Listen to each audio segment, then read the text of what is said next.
Hey guys, welcome back to Hibiscus Motorsports. Today we're going to be doing a part install video, so let's show you what we got. So, as you can obviously tell, we have a full front sway bar setup. So first thing is, this is a tubular front sway bar from Racing Beat. It's probably about twice as thick as the OEM setup. We have Racing Beat's urethane bushings to make sure everything stays nice and tight and no slop. Adjustable sway bar end links, as if you were to reuse the OEMs, sway bar, might be a little crooked, something like that. Add some extra preload that we don't want. We want to make sure everything's nice and flat.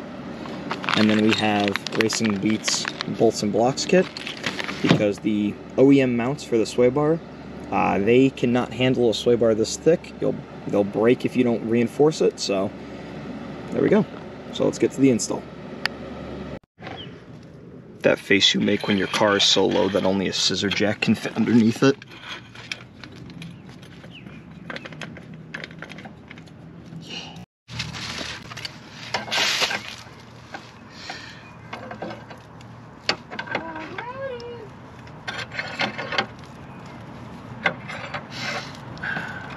We'll get there eventually.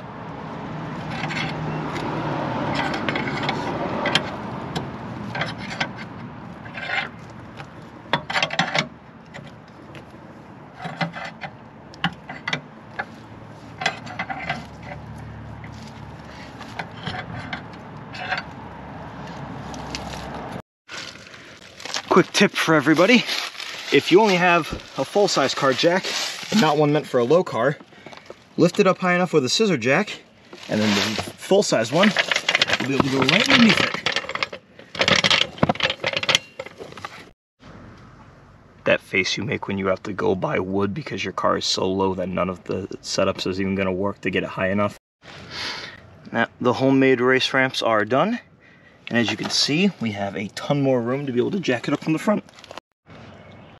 Just as a little tip, just so you don't scratch anything up or mess anything up, put a little piece of wood in your jack and it will work perfectly.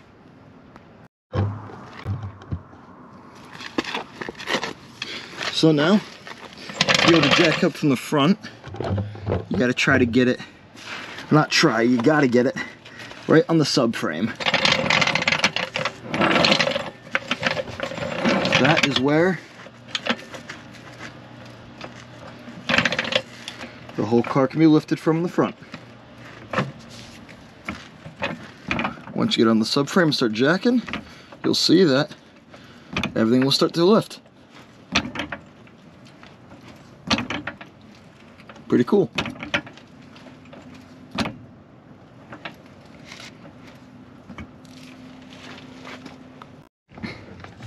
Alright, so first things first, we have to get the old sway bar out. So, we got to take out the stock sway bar end links on here and right over here. Right there and there. That moment when none of your wrenches fit, so you have to go get your new toolbox. Also, for anyone wondering, if you're doing this to your own Miata, the sway bar end link bolts are 14mm. So there you go. Yes, I did. Would you like to tell us how you did it? With a big wrench, a couple swear words, and yeah. You're at hibiscusmotorsportsfans.com. You get to get all the best angles in the press conference. Yep, that's the best angle, alright. My crotch. My GoPro was... I tell you what, these bolts and nuts, after being together for so many years, they're not going to want to come apart, but there we go. So this bottom bolt was a little bit tricky to get to, so I recommend using some form of an extension, and put the socket on and use the socket to attack it from behind, like so, and put the 14mm wrench on the front, because the actual tie rod is in the way. And yeah, there we go.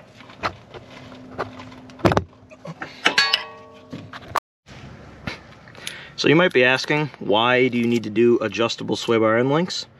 And that's because your sway bar acts like a spring to reduce body roll. And if you reuse the OEMs, as you can see, they are not adjustable. And with a bigger sway bar, the holes might be in slightly different locations, things like that. So you might put some preload on it, which could negatively impact the handling of the car. So it's always a good idea to go with a fully adjustable one, as they're not much more expensive than OEM replacements. And yeah. Free, by the way, from the bolt's head, not the nut. Hey Hibiscus Motorsports fans, something we don't talk about enough. Make sure you subscribe to hibiscusmotorsports.com, There's no aka website. his YouTube channel. You'll get more top-end quality content like this, and like the sway bar we're doing right now. So make sure you subscribe to Hibiscus Motorsports YouTube channel. Alright. Once you get both sway bar end links off the control arms, as you can see, the sway bar is free to move. Now we just need to remove these two bolts off of each side of the actual mounts to the sway bar to the car.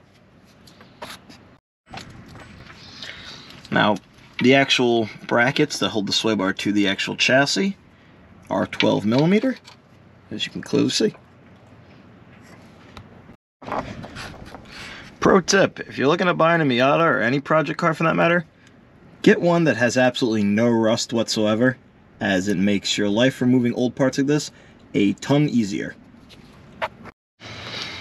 Alright, so once you get all four bolts out, the sway bar is completely free. Now, if your car does not have AC, you'd be able to just basically drop this right out, excluding this, you know, the lower radiator hose. But as you can obviously see, my car still has its AC.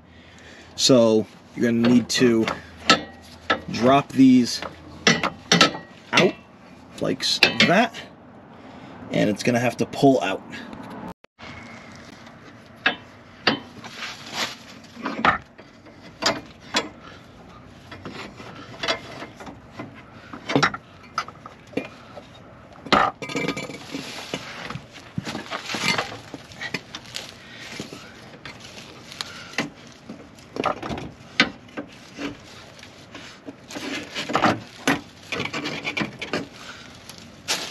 Almost there.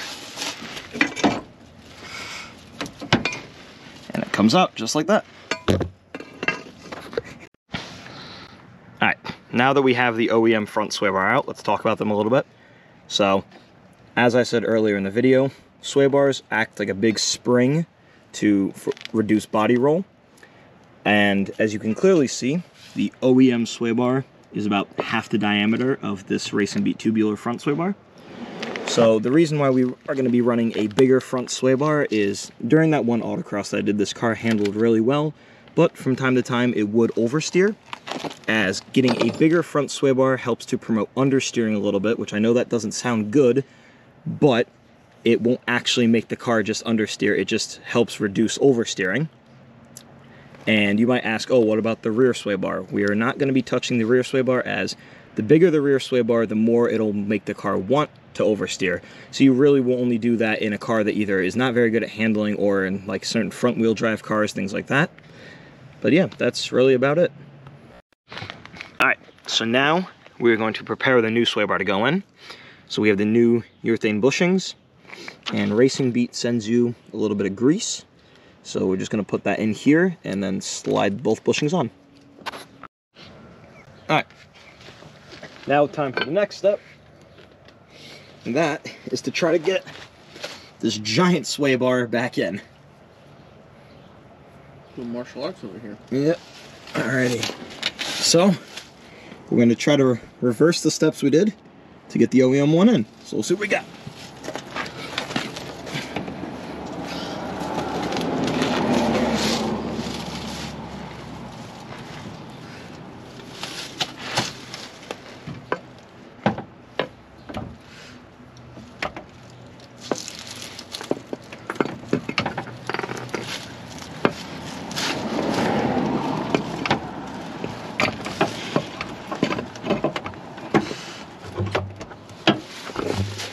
fight it around the power steering lines, as they're gonna give you some trouble. I think you're caught in between them still. Yeah. Trying to just get enough clearance upwards to get past them.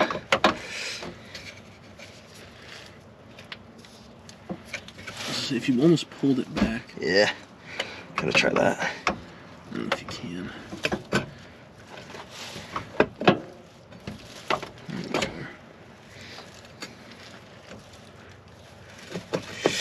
A little bit of massaging. There we go. That's gonna make everything fit in the Miata. Yep. And now it's gonna be mostly smooth sailing, floating across. Alrighty. Now we are gonna get these bolts, the brackets lined up where they need to be. And don't drop the sway bar. Okay, that needs to go a lot further down. Whole sway bar does. And yeah, catch you right back once they're snugged in.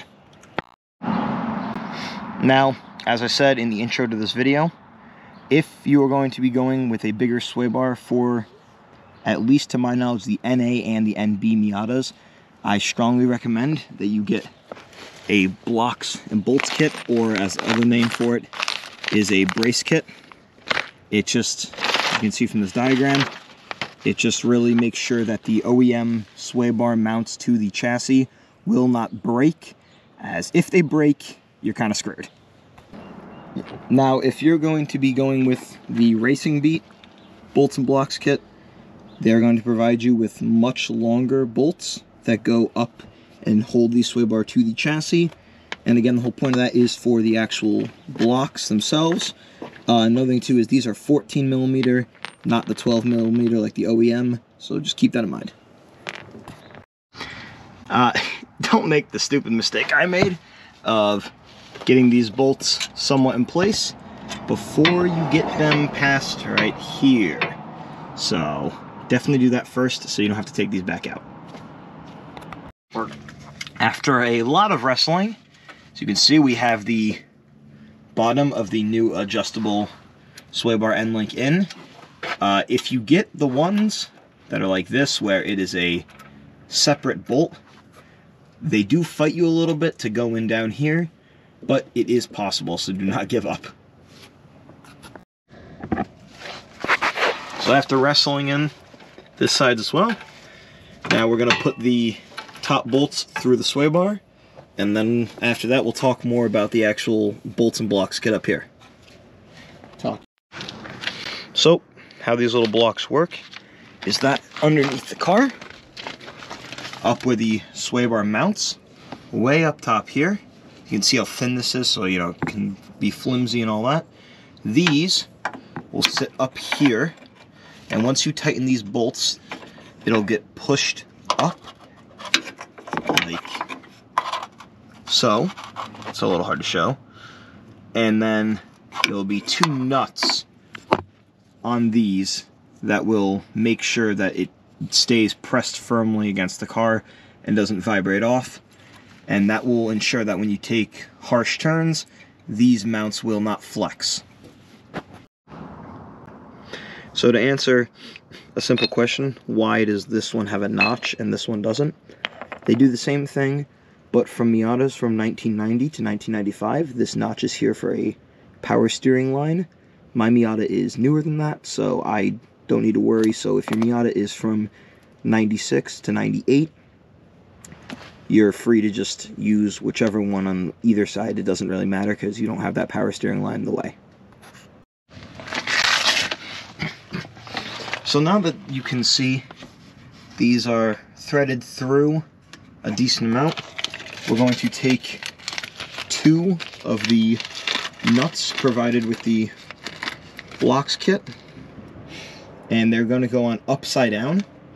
Now the reason for this is that these are what, oh, dropped it. These are what make sure that the blocks stay nice and tight, as you don't want these coming loose or anything like that. So one in the front, one in the back, And yeah, I'll catch you once the blocks are installed. So, as you can see, it's a little hard to see, but these nuts are what make sure this gets sandwiched up as high as it is. It's not all the way there yet. I personally do not feel comfortable using power tools on this, as it's very thin, and the actual little insert that's pressed in with threads in it does not seem very strong. So kind of sucks how long these bolts are, but just stay with it and you can do it. Alright, you're good. So, easiest way to tighten up the bolts or the blocks is with a 12mm open end, and just try to get it on these nuts and just tighten it till it's snug, and don't tighten one then do the other one. Do them interchangeably just to make sure it's nice and level. So now on both sides we have the blocks and bolts kit all the way in, nice and tightened up. We've got these tightened, and now we just have to finish tightening up both of these, and then we'll be able to put her back on the ground. Alright guys, and with that, everything is tightened up and torqued down. So now we're ready to put this car back on the ground and take it for a test drive. Alright guys, I hope you enjoyed the video. Overall install, it's kind of involved, not really. If you have a basic understanding of how this stuff works, you'll be fine. But yeah, I mean, not crazy expensive for what it is. I think for the sway bar and the adjustable links, it was probably about like $350, which isn't cheap, but at the same time, for the amount of like performance upgrade that it gives, it's definitely a good investment. I highly recommend it. And thank you so much for watching, guys. I'll see you in the next one. Take care.